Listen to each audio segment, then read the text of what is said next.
प्रभु जीशुख्रीष्ट पवित्र और बहुमूल्य नाम रे पुनर्बार आपण समस्त को निर्मल खरा यूट्यूब चैनल रे मु स्वागत करे। प्रिय प्रभु को लोक माने प्रतिदिन आमाने एही चैनल द्वारा आमाने परस्पर सहित साक्षात हेबार आमाने सुजोग पाउछु, सेति पाए प्रभु को धन्यवाद दिए। प्रिय प्रभु को लोक माने आज आपण मान को कहिबा पई चाहे जे आमाने सोशल मीडिया जुग रे आमे वास करूछु। आ एही सोशल मीडिया जुग रे आमाने घरे बसी शॉपिंग करि पारुछु, घरे बसी आमे पाठ पढ़ी पारुछु, घरे बसी दुनिया सहित आमे अतप्रत भाव रे जड़ित हो रही पारुछु। आ ये सोशल मीडिया जुग रे ऑनलाइन रे युवा युवती मानकर प्रेम हो जाउछि, ऑनलाइन रे से मानकर ब्रेकअप मध्य हो जाउछि। एही जो सोशल मीडिया जुग ए ऑनलाइन रे अनेक युवा युवती माने फोटो देखी से माने प्रेम करी बसुछंती। फोटो को से मानकर गोटे फोटो को देखी से माने प्रेम करी बसुछंती। आमे एही प्रकार गोटे विपदपूर्ण समय रे आमे वास करूछु।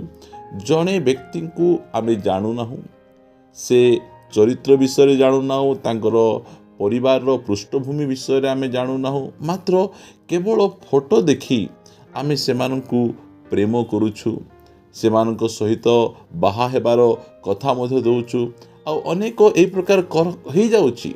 से माने ऑनलाइन रे सेमानकर फोटो देखिले, प्रेम कले, बाहाघर मध्य हो गला। आ अल्प किछि दिन गला परे से माने परस्पर मुह देखिबा को मध्य इच्छा करंती नहीं, सेमानकर छाड़पत्र मध्य हो जाउछि।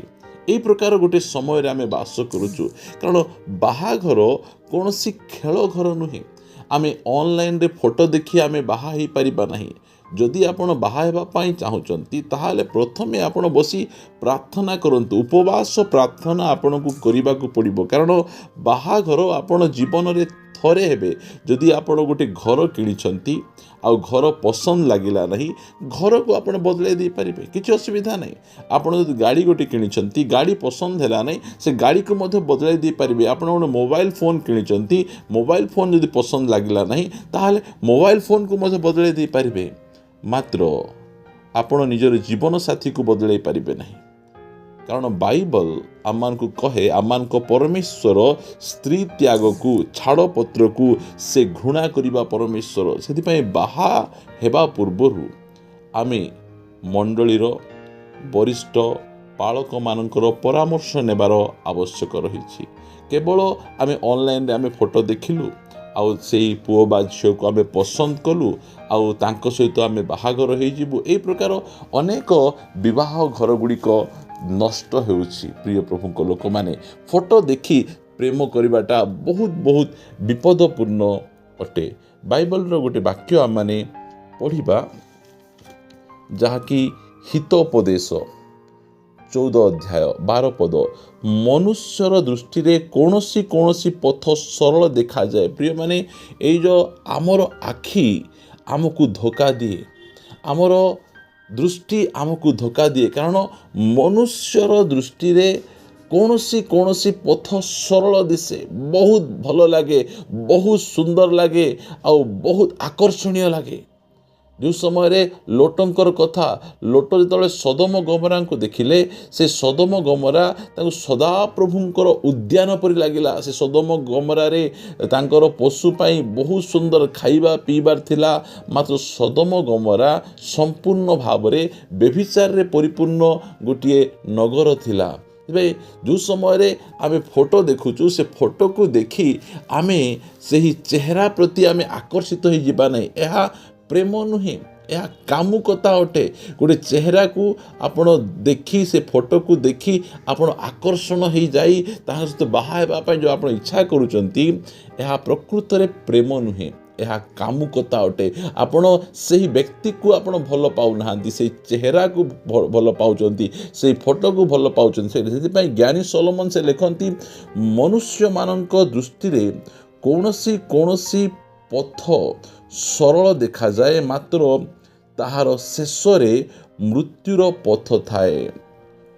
ଦେଖନ୍ତୁ ପ୍ରିୟ ପ୍ରଭୁଙ୍କ ଲୋକମାନେ, ବାହାଘର ଜୀବନରେ ଥରେ ହେବା, ଜୀବନସାଥୀ ସେଥି ନିମନ୍ତେ ଆମେ ବହୁତ ପ୍ରାର୍ଥନାର ସହିତ ଅନେକ ବରିଷ୍ଠ ଲୋକମାନଙ୍କର ପରାମର୍ଶ ଦ୍ୱାରା ଆମମାନେ ଯଦି ନିଜ ପାଇଁ ଜୀବନସାଥୀ ବାଛିବା, ତାହେଲେ ଆମେ ସୁଖରେ ରହିବା, ଶାନ୍ତିରେ ରହିବା, ଆମେ ଆମର ବାହାଘର ଗୋଟିଏ ସଫଳ ବାହାଘର ହୋଇପାରିବ। ଫଟୋ ଦେଖି ପ୍ରେମ କରିବା ଭାଇ ଭଉଣୀମାନଙ୍କୁ ମୁଁ କହିବା ପାଇଁ ଚାହେଁ, ହିତୋପଦେଶ 31 ଅଧ୍ୟାୟ 30 ପଦ, ଲାବଣ୍ୟ ପ୍ରବଞ୍ଚନାଜନକ ଓ ସୌନ୍ଦର୍ଯ୍ୟ ଓସାର। এই ବର୍ତ୍ତମାନ ସମୟରେ ଆମମାନେ ଦେଖୁଛୁ ଏଇ ବିଷୟକୁ ହିଁ ବେଶୀ ଗୁରୁତ୍ୱ ଦିଅନ୍ତି।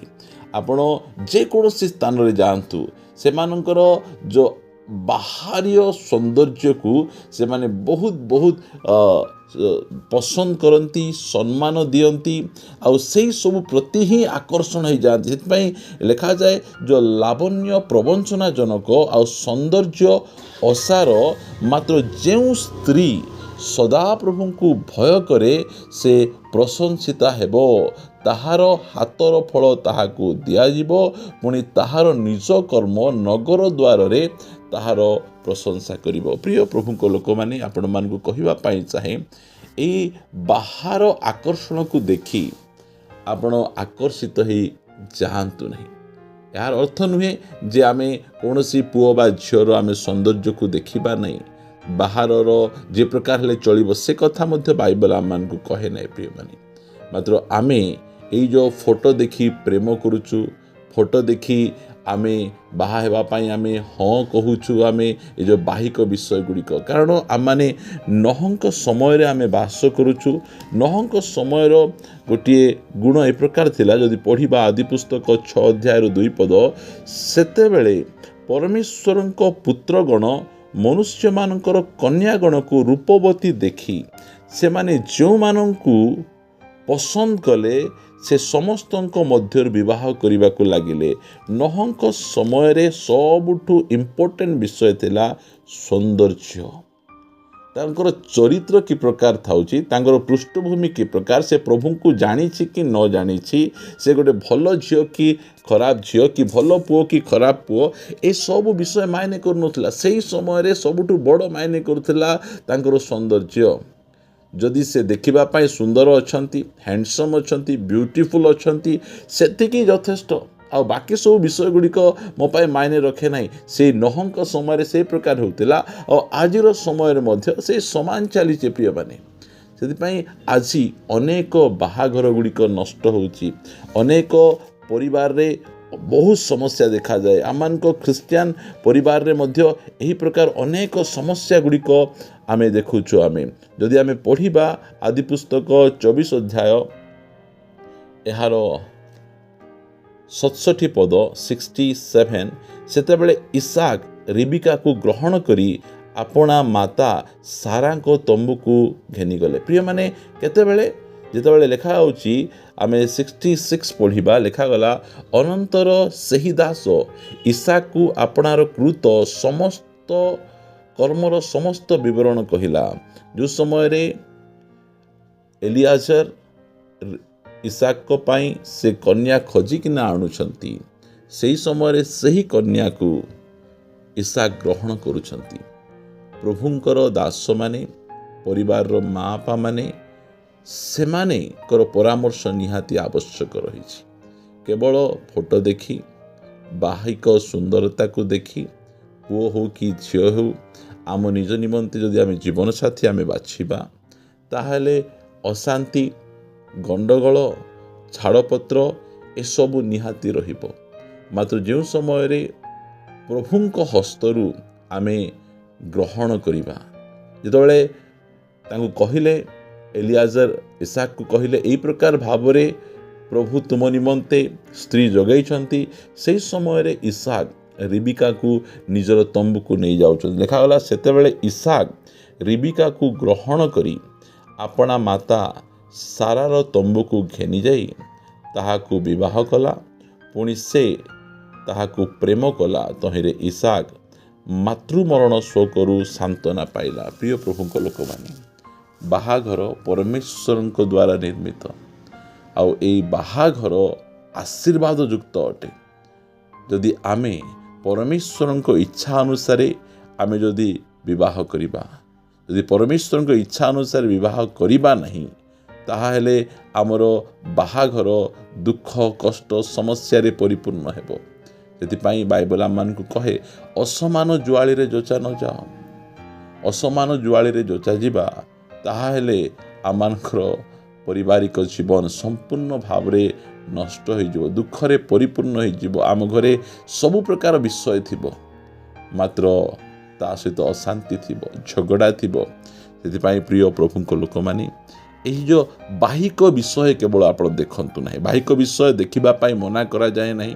बाहिक विषय मत देखंतु, मात्र केवल फोटो देखी प्रेम करिबा, फोटो देखी हाँ कहिबा, फोटो देखी यस कहिबा, ए सब विषय ठारू हमकु बाहरी आसीबार अछि। आमे आउ अनेक वरिष्ठ आमान ठारू आत्मिक प्रभुंकर लोकमानंकर परामर्श प्रार्थना उपवास जदि करी आमे प्रभुंक हस्तरू आमे जदि बरकन्या पाइबा, ताहाले आमे सुख शांति और आनंद रे रहिबा। पारिवारिक जीवन में समस्या आसीबो, मात्र से समस्या समय रे स्वामी स्त्री दृढ़ भाव रे ठिया हेबे। जेते बड़ समस्या मध्य जीवन रे आसीबो, यदि स्वामी स्त्री यदि एक थिबे प्रत्येक समस्या रो सेमाने सामना करि परिबे।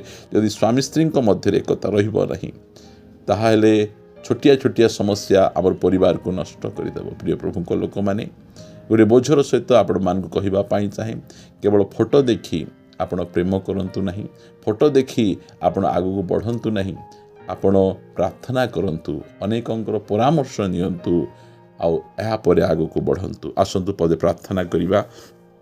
पवित्र मंगलमय पिता, मु तुमको धन्यवाद दिए। प्रति समय रे तुम पवित्र वाक्य माध्यम रे तुम आम सहित कथा होच। एही समय मध्य कथबार्ता होच। आमानकर युवा युवती माने उपयुक्त भाव रे से माने प्रभु बरकन्या ग्रहण करि परिबे। सेथिपाई सेमानकु सद्बुद्धि सद्ज्ञान दे तुमे अपना मार्ग रे तुमे कढ़ेई नियो। प्रार्थना प्रिय प्रभु यीशुंक नाम रे मागुछि, amen amen. Praise the Lord. प्रभु समस्तंकु प्रचुर भावे आशीर्वाद करंतु। God bless you.